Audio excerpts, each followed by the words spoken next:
Je pense qu'il y a plusieurs facteurs qui peuvent l'expliquer. D'une part, parmi la population qui a été interrogée, on se rend compte que près de la moitié a une double nationalité. Et 68%, je crois, a un conjoint d'une nationalité différente, étrangère. Donc c'est déjà, ça montre bien que ce sont majoritairement des couples binationaux.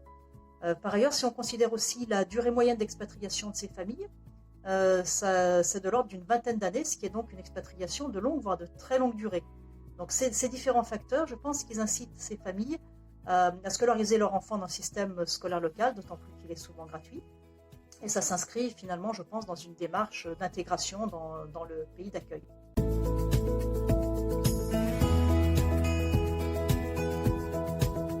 Effectivement, la plupart des enfants qui ont été expatriés ont tendance à se diriger vers des cursus en fait à l'international et au lieu de privilégier la France, ils ont tendance effectivement à aller étudier au Canada, aux Pays-Bas, au Royaume-Uni, parfois à rester dans leur pays de résidence.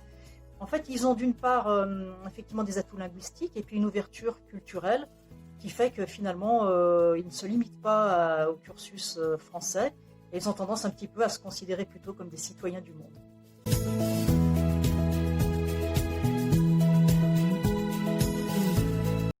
Elles rencontrent effectivement des difficultés qui sont spécifiques à leur vie d'expatriés et notamment le fait que souvent les familles sont disséminées dans plusieurs pays.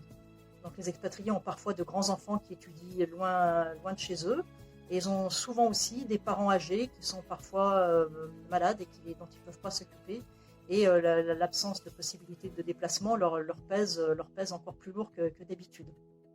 Alors parmi les contraintes aussi, il y a bien sûr tout l'aspect professionnel.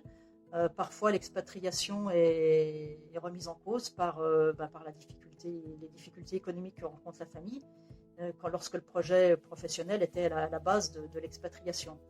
Donc je dirais aussi qu'il y a l'isolement qui est accru parce qu'on est très loin de chez soi, donc la vie sociale a d'autant plus d'importance. Et là, les familles expatriées ne peuvent plus, d'une part sont souvent disséminées, comme je l'ai dit tout à l'heure, et d'autre part ne reçoivent plus de visiteurs, ne savent pas quand elles pourront rentrer dans leur pays d'origine ou revoir leurs proches. Donc ce sentiment d'isolement est accru et le côté incertain de la situation renforce ce sentiment d'isolement.